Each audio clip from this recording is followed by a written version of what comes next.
মই নমস্কাৰ জনাইছো আৰু মোৰ সংবাদকৰ্মী বন্ধুসকল দাদাসকল সকলোকে যোৱাকালি অৰ্থাৎ 17 ফেব্ৰুৱাৰী তাৰিখে ওদালগুৰিৰ কালাইগাঁও স্থিত BPFৰ 84তম CWC মিটিঙত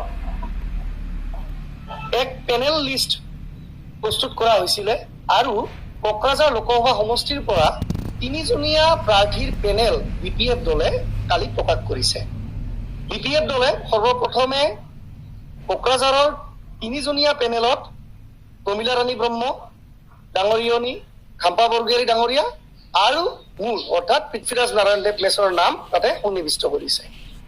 আৰু মোৰ নাম কোকৰাঝাৰ লোকসভা সমষ্টিত প্ৰতিদ্বন্দ্বিতা কৰিবৰ কাৰণে BPF দলৰ পৰা যি পেনেলত সংলগ্ন কৰিছে তাৰ বাবে মই BPF প্ৰধান হাগ্ৰামা মহিলাৰী ডাঙৰীয়াক শতবাৰ প্ৰণাম আৰু কৃতজ্ঞতা জ্ঞাপন কৰিছো। আৰু লগতে ৰাইজৰ আগত মই এষাৰ বা কিছুমান কথা মই দাঙি ধৰিব বিচাৰিছো যে 17 ফেব্ৰুৱাৰী 2024 তাৰিখে যি BPF দলে 3জনীয়া পেনেল প্ৰস্তুত কৰি মোৰ নামটো কোকৰাঝাৰ লোকসভা সমষ্টিৰ পৰা এজন এমপেনেল কেণ্ডিডেট বা প্ৰাৰ্থী হিচাপে সংলগ্ন কৰিলে তাক লৈ বহুত মানুহৰ ভিতৰত চৰ্চা হৈছে। কিন্তু চৰ্চাৰ কিছুমান প্ৰশ্ন হৈছে, কিছুমান মানুহৰ মাজত এক জিজ্ঞাসাবিলাক আহিছে যে দৰাচলতে এইটো কিয় আহিলে তেওঁৰ নামটো পেনেলত। এতিয়া মই ক'ব বিচাৰিছো যে চাওক, আপোনালোকে জানে 2020 চনৰ যি বিটিয়া ৰেকৰ্ড, এই তৃতীয় বড়ো শান্তি চুক্তিত মোৰ ওতঃপ্ৰোতভাৱে শান্তি চুক্তিৰ মধ্যস্থতাকাৰী হিচাপে বা পিছ টক্স মিডিয়েটৰ হিচাপে এক যোগাত্মক ভূমিকা আছিলে। আৰু মই পিছ বিল্ডিং কৰিবৰ কাৰণে আমাৰ বিটিআৰ অঞ্চলখনত বা বড়োলেণ্ড অঞ্চলখনত এক সাৰ্বঙ্গীন শান্তি ঘূৰাই আনিবৰ বাবে প্ৰাণ নাস্তি মই মোৰ অৱদান আগবঢ়াইছিলো। হয়তো সেইটো এটা গ্ৰাউণ্ড হাগ্ৰামা মহিলাৰী ডাঙৰীয়াই তাক গুৰুত্বত লৈ পিনে সেই ঘোষণা কৰিছে। আৰু দ্বিতীয়তে এটা কথা, আজি দৰাচলতে অসমত আজি বহুত চুক্তি হৈ গ'ল, অসম ৰাজ্যখনত বহুত চুক্তি হৈ গ'ল। অসম চুক্তি হ'ল, বিটিয়া ৰেকৰ্ড হৈ গ'ল, আদিবাসী ভাই বন্ধুসকলৰ লগত আদিবাসী চুক্তি ৰিচেণ্টলি হৈ গ'ল। আৰু আমি দেখিবলৈ পাইছো যে কোচৰাজবংশী জনগোষ্ঠীয় লোকসকলকো KAC প্ৰদান কৰা হলে। কিন্তু আমি অৱশেষত কি দেখিছো যে বস্তুবিলাক চুক্তিৰ নামত চুক্তি হয়, কিন্তু দিল্লীত গৈ পিনে বড়ো জনগোষ্ঠীৰ যি বিটিয়া ৰেকৰ্ড হ'ল তাৰ যি লেটাৰ এণ্ড স্পিৰিট আছিলে, সেই লেটাৰ এণ্ড স্পিৰিটটোক উত্থাপন কৰিব পৰাৰ বাবে যোগ্য ব্যক্তিজন দিল্লীত নাই।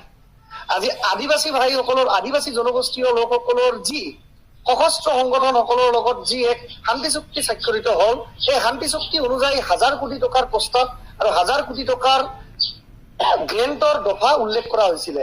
কিন্তু আজিলৈকে 1000 কোটি টকাৰ হয়তো 10 কোটি টকাও তেওঁলোকে মোকলাই আনিব পৰা নাই বা তেওঁলোকে সেই পুঁজি কেন্দ্ৰ চৰকাৰৰ পৰা পোৱা নাই।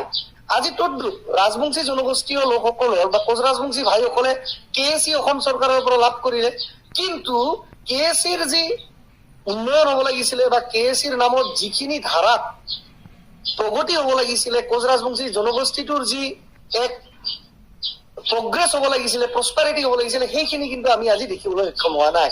তো এইবিলাক কাৰণেই আমি এজন যোগ্য ব্যক্তিক BPF ৰাজনৈতিক দলৰ পৰা কিদৰে দিল্লীত পাৰ্লিয়ামেণ্টৰ মজিয়াত নিজৰ উচ্চ স্বৰত বলিষ্ঠ কণ্ঠেৰে ইয়াৰ প্ৰত্যেকটো জনগোষ্ঠীৰ লোকৰ হৈ মাত মাতিব পাৰে।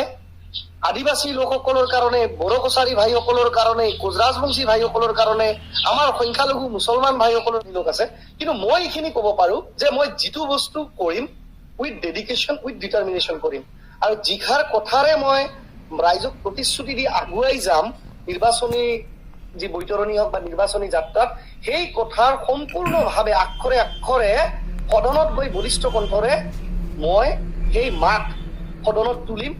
আৰু লগতে যিহেতু বয়স কম, আপোনালোকে নিশ্চয় জানে, এজ এ যুৱচাম হিচাপে ইউথসকলৰ যি ইছ্যু, কাৰণ যিহেতু মই নিজে এজন যুৱক, তো যুৱক হিচাপে মই যুৱকসকলৰ যি সমস্যা, সেই সমস্যাৰ প্ৰতি মই স্পেচিয়েলি এক বিশেষ নজৰ প্ৰদান কৰি বিশেষভাৱে সেই ইছ্যুবিলাকক অগ্ৰাধিকাৰ দি ৰাজনৈতিক ক্ষেত্ৰখনত আগুৱাই যাব চেষ্টা কৰিম। কাৰণ মই নিজেও যুৱচামৰ পৰা আহো আৰু আজিৰ দিনত ক'ব গ'লে 50%ৰ বেছি ভোটাৰেই কিন্তু যুৱচামৰ।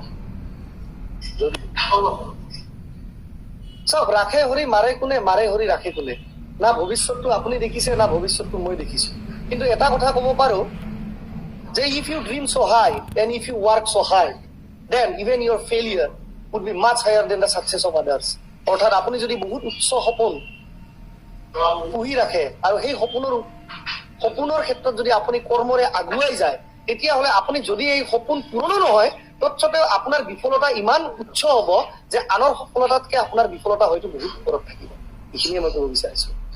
মই নকওঁ, কাৰণ একেটা দলত প্ৰতিদ্বন্দ্বীটো নাথাকে। পেনেল লিষ্ট তৈয়াৰ কৰিছে ওদালগুৰি সমষ্টিৰ পৰা 5জন, ৰিহন দৈমাৰী, ৰবিনচন মুছাহাৰী, ইমানুৱেল মুছাহাৰী, ধীৰেন বড়ো আৰু দুৰ্গা দাস বড়ো ডাঙৰীয়া।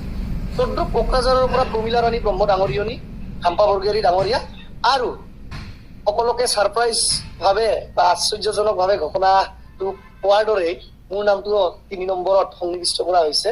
তো আমি 3জন আছো কোকৰাঝাৰ লোকসভা সমষ্টিৰ পেনেলত, বিপিএফ দলৰ পৰা হাম্পা ছাৰ, প্ৰমীলা ৰাণী বাইদেউ আৰু মই। চাওক, এটালে তাল নাবাজে। দুই পক্ষৰ পৰাই আলোচনা চলি আছিলে যে কি কয়, ময়ো ৰাজনৈতিক ক্ষেত্ৰখনত আগুৱাই যাব বিচাৰিছো। আৰু হাগ্ৰামা মহিলাৰী ডাঙৰীয়াই গুৰু আৰু পিতৃ স্বৰূপে মোক সদায় গাইডেন্স দি থৈ আহিছে আৰু গাইডেন্স দি তেওঁ আগুৱাই যাবলৈ সদায় উৎসাহ প্ৰদান কৰিছে। তো গতিকে তেওঁ কৈছিলে মই চাম যে তোমাৰ যিখিনি টেলেণ্ট, অভিজ্ঞতা বা যিখিনি তোমাৰ ডেডিকেশ্যন, সেইখিনি আমাৰ পাৰ্টীয়ে তোমাক ৰিকগনাইজ কৰিব। কিন্তু মই ভবা নাছিলো যে মানে ছাৰপ্ৰাইজিংলি ইমান ভালভাৱে মোক এনকাৰেজ কৰিব আৰু মোৰ নামটো যে পেনেলত সন্নিৱিষ্ট হ'ব, এয়া মই কেতিয়াও ভবা নাছিলো। আৰু এয়া মানে মই সিমান কল্পনাও কৰা নাছিলো যে ইমান পুৰস্কৃত কৰিব হাগ্ৰামা মহিলাৰী ডাঙৰীয়াই মোক।